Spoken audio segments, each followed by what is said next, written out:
Somewhere in the world right now, not in a war zone, not in a country you've only seen on the news. Right now, at this very moment, a human being is locked in a room they did not choose to enter.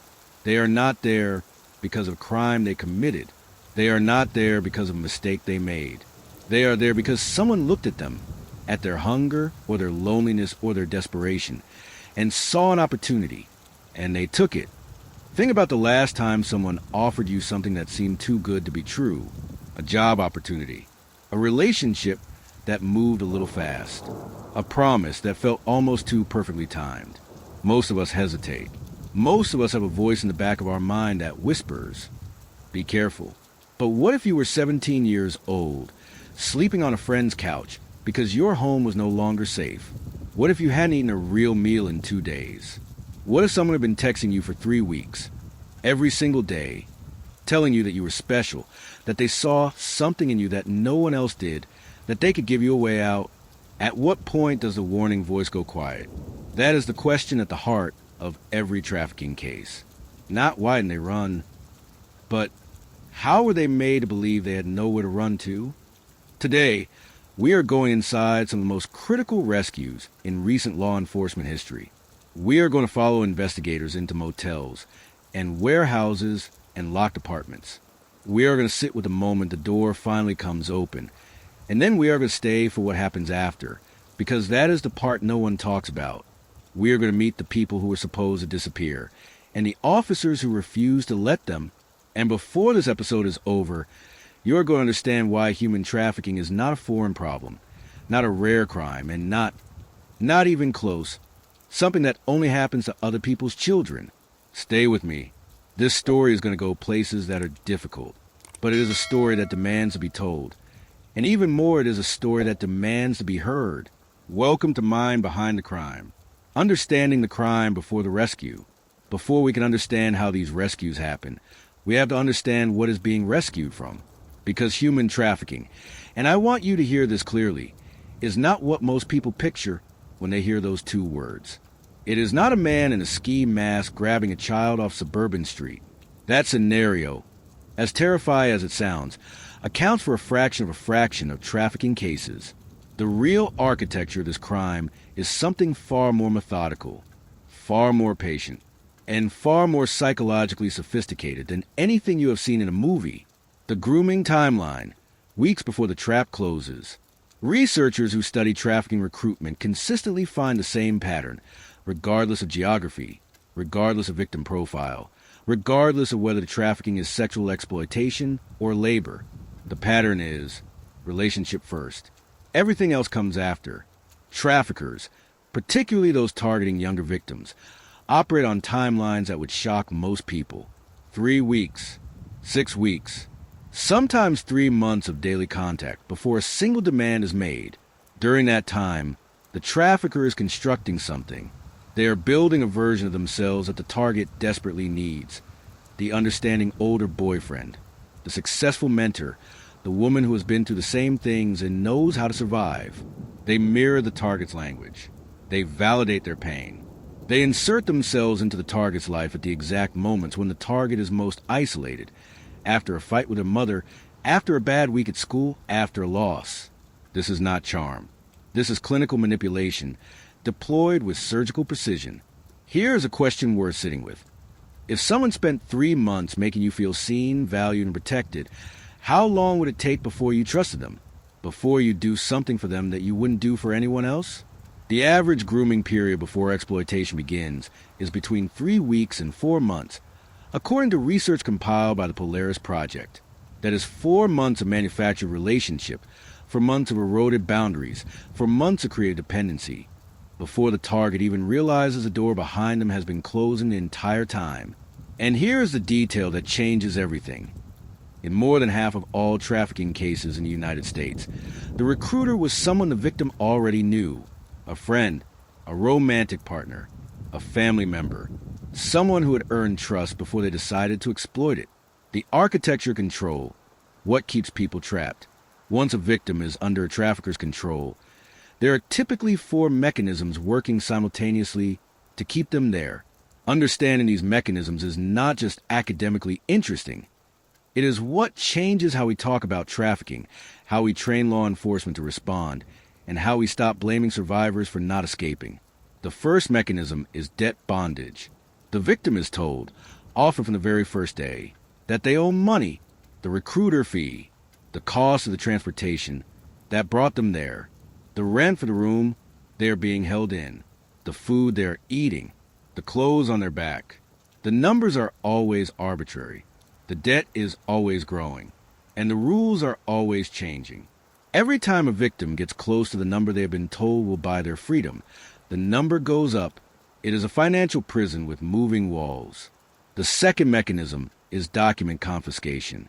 In labor trafficking especially, where victims have often traveled significant distances and may be undocumented or in an unfamiliar visa situation, traffickers seize identification documents on arrival: passport, work permit, national ID card. Gone. Without documents, a victim cannot check into a hospital under their own name, cannot approach law enforcement without risking detention, cannot rent housing, open a bank account, buy a plane ticket home. They are effectively rendered invisible by a society that requires documentation to function within it. The third mechanism is isolation. Phone access is controlled or monitored. Contact with family members is limited to supervised calls where the victim is expected to confirm that everything is fine. Physical movement is restricted, sometimes overtly with locks and guards, sometimes subtly through the constant presence of someone who reports back. And the fourth mechanism, the one that confounds people most, is trauma bonding. Have you ever wondered why abuse survivors sometimes defend their abusers? Why someone who has been hurt repeatedly by a person still claims to love them? This is not confusion or weakness. It is a documented psychological and neurological phenomenon, and it is one of the most powerful tools traffickers use. Trauma bonding occurs when a relationship contains cycles of intense abuse followed by periods of relief. Kindness, gifts, expressions of affection, promises that things will be different. The human brain, under chronic stress, does something remarkable and terrible. It attaches most strongly to the person who provides intermittent relief from the fear that same person is causing. It is the same mechanism at work in hostage situations. It is the same mechanism that drives many domestic violence survivors to return to their abusers. And in a trafficking situation, it is deliberately engineered. This is why, when officers finally breach a room, they cannot always count on being welcomed. The person they have come to rescue may argue with them, may try to warn the trafficker, may refuse to leave, may, in the weeks after the rescue, try to return. This is not a failure of the rescue. It is the residue of a carefully constructed psychological trap. And understanding it changes everything about how recovery has to work. Why this crime hides in plain sight. The locations where trafficking takes place are not hidden dungeons. They are the world we all move through every day. Hotel corridors, truck stop parking lots, agricultural fields where the workers never seem to have their own transportation, nail salons where the technicians live in the building and never seem to have days off, massage businesses where the hours don't make sense, and the staff look at the floor when customers make eye contact. The crime hides because it wears a uniform of ordinary life, and because most of us, even when something feels slightly wrong, have been conditioned to assume there's an innocent explanation, to not get involved, to mind our business. That instinct toward non-interference is one of trafficking's greatest allies. Now, let's talk about what happens when law enforcement decides to look anyway. The FBI's most ambitious anti-trafficking operation. In 2008, the FBI launched an initiative that would grow into one of the most sustained and far-reaching law enforcement operations against child sex trafficking in American history. They called it Operation Cross Country, and they ran it every year, every single year, expanding the number of cities, the number of agencies, the number of task force partners, building on what worked, learning from what didn't, refining their methods as traffickers refined theirs. By the time we reach the 2018 iteration of this operation, it has become something extraordinary, a simultaneous enforcement action across 55 cities, involving federal agents, local police, NGO partners, and specialized victim advocates, all moving on the same night against the same network of exploitation. The intelligence phase, months before anyone moves. What the public rarely sees, what rarely makes a press release, is the time before the operation. The weeks and months when nothing dramatic is happening, when investigators are sitting at desks and staring at screens, when they are building something that they call a map. Not a map of geography, a map of connections. In the months leading up to the 2018 operation, task force teams in 55 cities were doing the same thing. Monitoring. Online escort advertisement platforms. Motel booking records subpoenaed from chains that have been identified as frequent sites of trafficking activity. Informant networks cultivated over years of investigative work. Tips from hotlines. Reports from NGOs working with at-risk youth. Every data point was a thread, and investigators were pulling threads, following them wherever they led, waiting to see which threads connected. One pattern kept surfacing, in city after city, in state after state. Investigators called it the circuit. The circuit. Think about what that word means. A path that loops, that repeats, that is designed to always bring you back to where you started, but never lets you stop. Traffickers move their victims on a circuit, city to city, motel to motel, weekend to weekend, sometimes city to city within the same weekend. The movement is not random, it is strategic. A victim who never stays in one place long enough to know the neighborhood cannot identify a street to walk to, cannot form relationships with people who might notice she needs help, cannot be found by family members who are looking for her. And from a prosecution standpoint, by the time a report is filed in one jurisdiction, the victim may already be in another state. The circuit is, in essence, a moving prison. No walls required. Detroit, the night the circuit stopped. It is a Thursday evening in October. The temperature is dropping on a stretch of road on the outskirts of Detroit. The kind of strip where motels rent by the hour and no one at the front desk asks questions they don't want to know the answer to. A task force unit is running surveillance. They are not moving yet. They are watching. An undercover officer has spent the previous 72 hours online, posing as a potential client on a monitored advertisement platform. He has made contact with an account that investigators have flagged. The conversations have been screenshotted. The phone number has been cross-referenced against prior operations. The motel has been identified. The room number is known. What is not known is a condition of the person inside. The undercover officer goes in first. This is standard protocol. The visual confirmation before the team breaches. He is wired. Every word is being captured in a surveillance van parked 2 blocks away, where the team leader sits with his headphones on, listening. Inside room 114, a girl. She appears to be in her mid-teens. She is wearing clothes that don't fit right. There are no personal items visible, no backpack, no phone charging on a nightstand, no shoes that look like they belong to her. The room has been cleaned recently, or rather cleared. There is a specific kind of emptiness to a room that has been deliberately stripped of anything that would tell a story.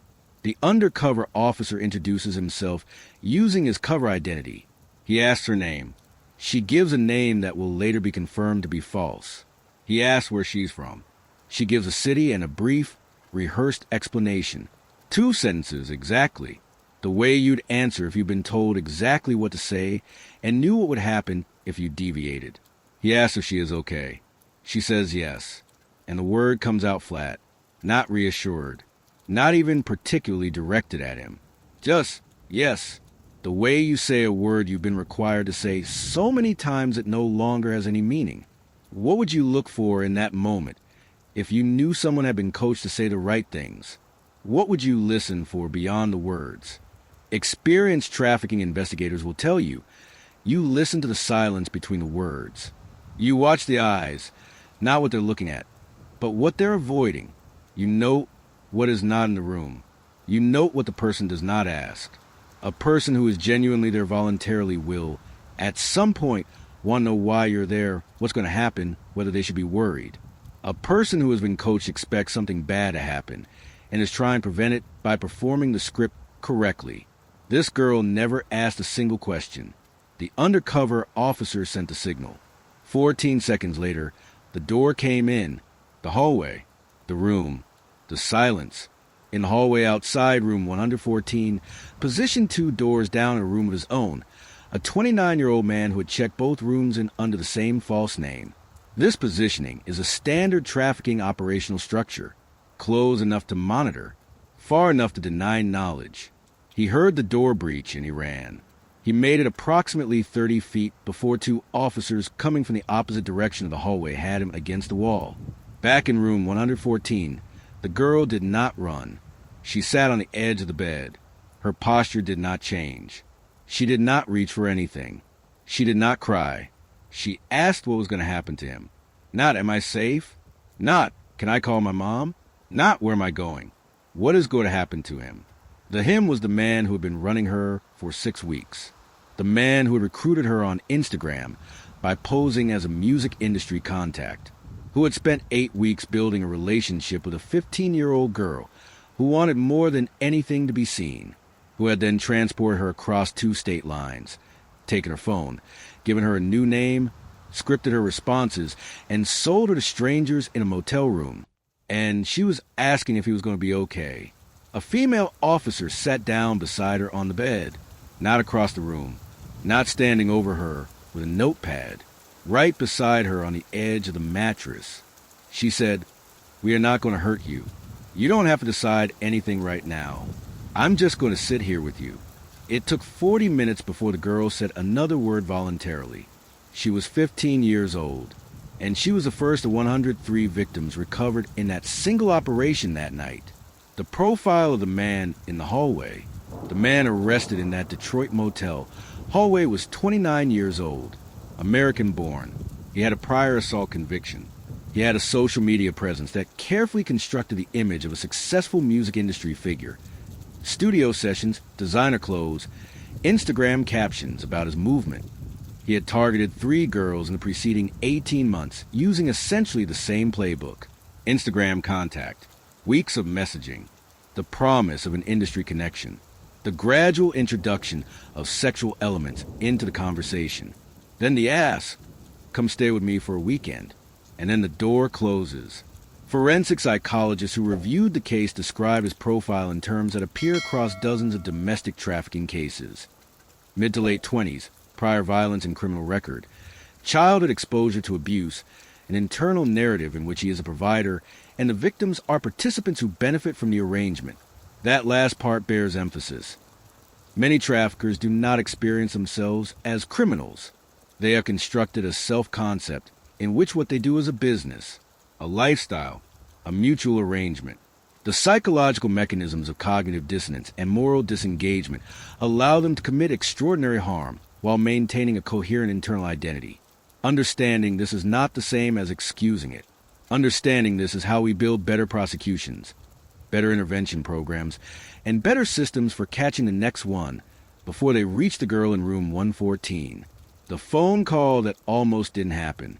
Not every rescue begins with a federal task force and months of accumulated intelligence. Some begin in a nail salon on a Wednesday afternoon. Some begin with one woman watching another woman's hands shake. This is one of those stories. And in some ways, it is the most important one. Wednesday afternoon. She had worked at the salon for 2 years. We will call her Maya. She was 34. Reliable. Always on time. The kind of person whose co-workers describe as quiet but warm. Someone who remembered birthdays and asked follow-up questions when you mentioned something was wrong. On this particular Wednesday, she arrived 20 minutes late. Her hand was shaking. Not the slight tremor of too much coffee. A deep, controlled tremor, the kind of shaking that a body produces when it is working very hard to appear still. Her co-worker, a woman in her 50s who had known Maya from her first day at salon, noticed. She asked if everything was all right. Maya said yes. She smiled. She sat down at her station and began setting up. Over the next hour, her co-worker kept watching. Not obviously, just the way you watch someone you care about when something feels wrong. She noticed that Maya did not once look at her phone, in a salon where everyone checks their phone between clients. She noticed that Maya flinched, almost imperceptibly, every time the door opened. She noticed that during a moment when they were briefly alone, Maya's composure cracked just slightly, not into tears, but into something quieter than tears, a kind of held-in exhaustion, like someone who had been performing strength for so long they had almost forgotten there was anything underneath it. At the end of the shift, Maya left without saying goodbye. She had never done that before, not once in 2 years. Have you ever had that feeling that something is wrong with someone you know, but you talked yourself out of saying anything because you didn't want to be wrong? Because it felt like overstepping? Think about what it cost to stay silent. Think about what it cost to speak. The coworker went home. She told her husband what she had seen. He listened and told her she was probably reading too much into it. People have bad days. She probably had an argument with her boyfriend. The coworker ate dinner. She helped her daughter with homework. She watched television for 20 minutes and could not tell you later what she watched. At 9:47 p.m., she picked up her phone and called the National Human Trafficking Hotline. She almost didn't. Even as she dialed, she was second-guessing herself. What if she was wrong? What if she got Maya in trouble for nothing? What if Maya was fine and found out she had reported her and felt betrayed? She made the call anyway, and that call started a chain of events that would, 11 days later, dismantle a labor trafficking operation running across 3 states. What had been done to Maya? The hotline specialist who took the call asked careful, non-leading questions. What specifically had she observed?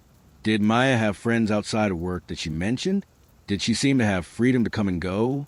Did she ever mention where she lived? The report was forwarded to a regional anti-trafficking task force the following morning. What investigators began piecing together over the next 4 days was this.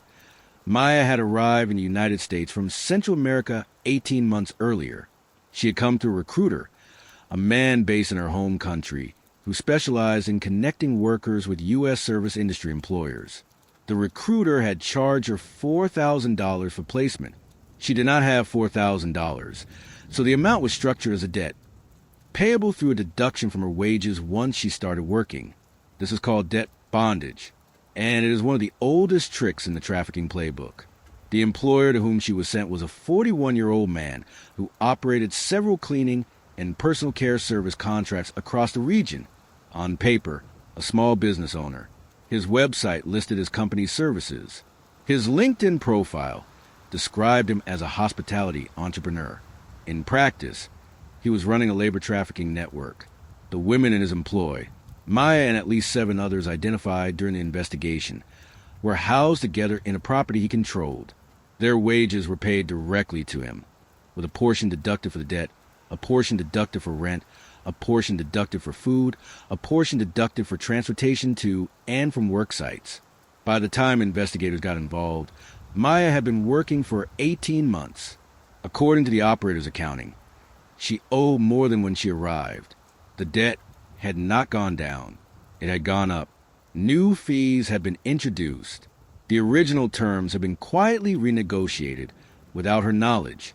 She had been told clearly and early and often, that if she reported anything to authorities, immigration officials would be called. Her visa status would be exposed. She would be deported, and the money she had been sending home to her mother every month, the small but critical amount she had managed to carve out for herself, would be seized as proceeds of fraud. Every one of those threats was a lie, but they were expertly constructed lies, calibrated to the specific things Maya valued most: her family, her status, the fragile dignity of sending money home.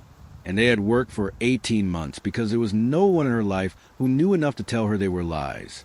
The 11-day investigation, task force protocol in labor trafficking cases, requires patience that is genuinely agonizing. You cannot move until the picture is complete, because moving too early tips off the network. In trafficking operations, when one location is raided, the others go dark within hours. Victims are moved. Records are destroyed. The operator disappears. So investigators watch. Financial forensics begin mapping the money, bank records, wire transfers, business account inflows from the contracted companies. Almost nothing appears in the workers' personal accounts. The math of the operation becomes visible in the ledgers, and it is damning. An undercover officer gets hired through one of the operator's cleaning service contracts. She spends 4 days working alongside women she believes are being exploited. She does not push. She does not ask pointed questions. She listens. She absorbs. She builds the kind of trust that only comes from sharing a mop bucket and a lunch break. On her third day, she is alone with one of the women in a bathroom they are cleaning. There is no one else in the corridor. The other woman glances at the door, then looks at the undercover officer and says very quietly, "If you ever want to leave here, just leave. Don't tell anyone. Don't say goodbye. Just go." The undercover officer nodded. She folded that sentence up and carried it with her for the rest of the day. Because what that sentence tells you, what it reveals in 7 words, is that this woman knows exactly what is happening to her. She has enough awareness to warn a stranger. She has enough fear that she would never warn anyone who might report back to the operator. And she has been in it long enough to have given up on the idea of being helped. 7 words from a stranger in a bathroom. What would you do with that? Would you know what it meant? Would you act on it? Day 11, the decision to move. On the 11th day, intelligence came in that changed the timeline. The operator had booked transport for 3 of the women. Destination unknown. Departure within 48 hours. This was consistent with the behavior of operators who have sent surveillance. Consolidate, disperse, disappear. They had to move now. At 6:14 in the morning, simultaneous teams approached 3 locations. The residential property where the workers were housed, a storage facility the operator used for financial records and documentation, and his private home.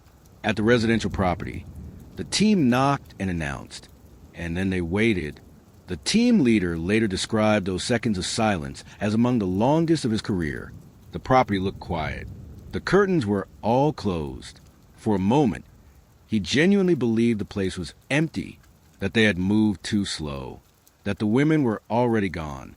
Then the door opened. A woman stood in the doorway. She was somewhere in her 40s.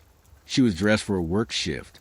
She looked at the officers on the other side of the door for a long moment, a moment that her assigned victim advocate would later describe as a moment of calculation. Is this safe? Is this real? Is this the thing I have been told will never actually come? Then she stepped back, and she opened the door all the way. Behind her, 7 women, some dressed for work, some still in the clothes they had slept in, all of them watching the officers who were now filling the doorway. The team leader described their collective expression as exhausted waiting, like they had known something was coming. They just didn't know if it was rescue or something worse. It took almost 3 hours for victim advocates to begin to have real conversations with the women. 3 hours of presence, of patience, of tea made in the kitchen of that house by an advocate who had done this work for 11 years and knew that the conversation happens when the person decides it happens and not a moment before. Maya spoke last. She spoke for a long time. She spoke in detail. The operator was arrested at his home. He arrived at the door with a folder of employment contracts, professionally printed, bearing what appeared to be the women's signatures. The investigators took the folder. They knew it was a prop prepared specifically for this moment. Contracts signed under coercion are not contracts. They are evidence. He was charged with forced labor, document servitude, conspiracy, and money laundering across 3 federal jurisdictions. He posted bail within 3 days, a development that produced genuine fury among the investigators who had spent 11 days building the case. But the case was built, and it would not fall apart. The science and art of trafficking detection. There is a question that gets asked often about these cases. How do investigators know? How do they look at a motel room, or an online advertisement, or a woman in a nail salon, and see trafficking where everyone else sees nothing? The answer is training. But it is a specific kind of training, one that has had to evolve dramatically, often because of failures that cost real people their freedom or their lives. What old training got wrong. For decades, law enforcement's default response to what we now recognize as sex trafficking victims was to treat them as criminal defendants. Women and girls found in motels or on streets were arrested for prostitution. Children were processed through juvenile systems rather than identified as trafficking victims. The question investigators were trained to ask was, what crime did you commit? Not, what crime was committed against you? The result was a catastrophic failure to identify the actual crime. Traffickers walked free. Victims were re-traumatized by the very system that should have protected them. And the networks continue to operate because the people best positioned to expose them, the victims themselves, had learned that coming forward meant being arrested. The shift began in the early 2000s, driven partly by changing legislation and partly by the increasingly loud voices of survivors and advocates who had lived the consequences of that failure. What trauma-informed training teaches officers. Modern trafficking identification training is built on a foundational premise. A victim who lies to you is not a criminal. They are a person whose survival has depended on lying to authority figures, and your arrival does not automatically change that calculus for them. Officers are taught to listen past the verbal response, to read the room, literally. What is in it? What is conspicuously absent? What tells a story and what has been staged to not tell one? They are taught to notice the indicators. A person who doesn't know the name of the city they are in. A person who cannot name a single location in the area. No restaurant, no store, no landmark. A person who looks at another person before answering any question, even a simple one. A person whose phone is not their own, or who has multiple phones, or who has no phone at all. They are taught that "I'm fine" means almost nothing, and that the question "Are you safe?" almost never produces a useful answer, because anyone who has been coached knows that's the question coming, and they have been told exactly what to say. What would you say if someone asked you if you were safe, and you knew that saying no would result in something you have been conditioned for months to be terrified of? You'd say yes. You'd say it calmly, and you'd hope they believed you. Digital forensics, following the network, in parallel with the evolution of ground-level victim identification, the technological dimension of trafficking investigations has transformed almost unrecognizably over the past decade. Trafficking, especially commercial sexual exploitation, generates an enormous digital footprint. Online advertisement platforms, encrypted messaging apps, payment platforms, shared phone numbers recycled across multiple cities, photographs uploaded across multiple accounts with the same embedded location metadata, and critically, patterns that no human analyst could detect in real time, but that AI-powered tools can surface in hours. There are now platforms used by task forces across the United States that cross-reference advertisement data against missing persons databases in near real time, that can identify a phone number appearing in Chicago in January, Houston in February, and Atlanta in March, and flag that pattern as consistent with circuit trafficking, even before an investigator has laid eyes on a single piece of paper. These tools have not replaced the human judgment at the center of these cases. They cannot, because human trafficking at its core is a human crime, built from human relationships, human psychology, human desperation. It requires human investigators who understand what it means to look someone in the eye and know they are not telling you the truth about their situation. But the technology has fundamentally changed the speed at which those investigators can find the connections that give them something to investigate at all. What rescue actually looks like beyond the door. Here's the thing about trafficking rescues that the headlines miss. The rescue is not the end. For most survivors, it is the beginning of a process that is longer, harder, and more uncertain than anything that came before. Think about what a survivor walks into on the day they leave that motel room, or that locked house, or that agricultural camp. They may have been isolated from their family for months or years. The family members who have been receiving their calls, the monitored, scripted calls, may have no idea anything was wrong. Now, there is a conversation coming that no one is prepared for. They may have no valid identification, no money, no independent housing history, no medical records, or medical needs that have gone untreated for the duration of their exploitation. They are, in many cases, being asked by investigators and prosecutors to relive their experience in detail, to name names, to testify in court, to make themselves visible to the very people they have spent months trying not to anger. And they are being asked to do this while simultaneously processing a trauma that has rewired how they understand safety, relationships, and their own worth. The average time between a trafficking survivor's victimization and their decision to report, it is more than 7 years. 7 years. Not because they don't want justice, but because the system they're being asked to trust is the same kind of system that has failed them before. What actually works?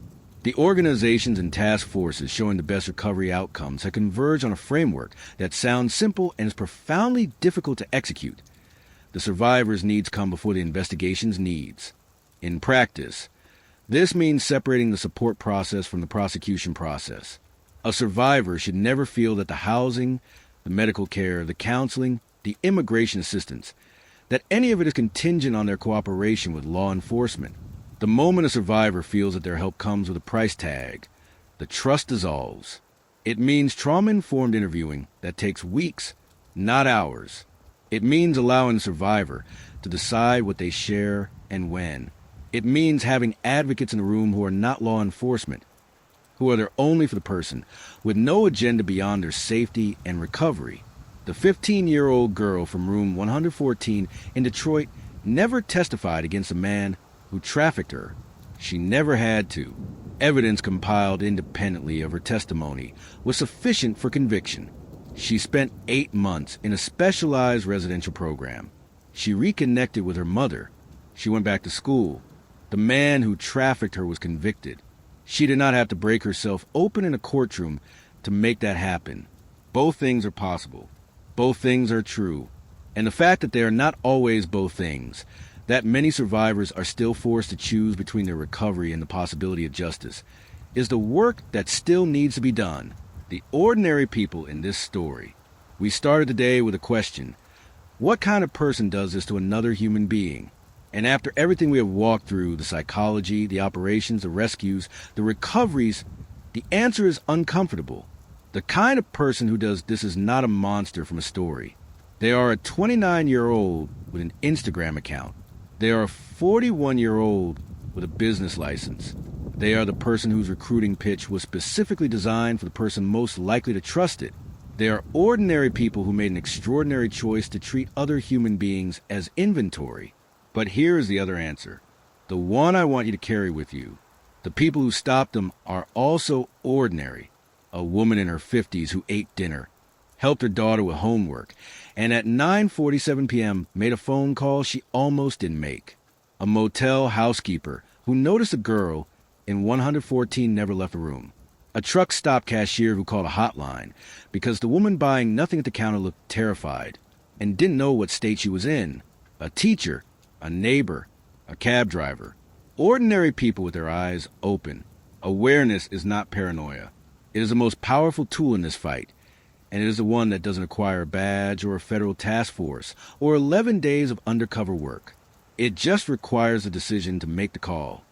If something you see or hear makes you think someone might be being trafficked, the National Human Trafficking Hotline is 1-888-373-7888. It operates 24 hours a day. It is confidential. You do not need to be certain. You just need to report what you observed. The people on the other end of that call are trained to figure out the rest. If this episode changed something about how you see the world, share it. Leave a comment. Tell me what part of this story stayed with you. The conversation you start might reach someone who needs to hear exactly this. Human trafficking survives in silence and in averted eyes. Every time we refuse to look away, we make the world a fraction harder for it to hide in. I'll see you in the next one.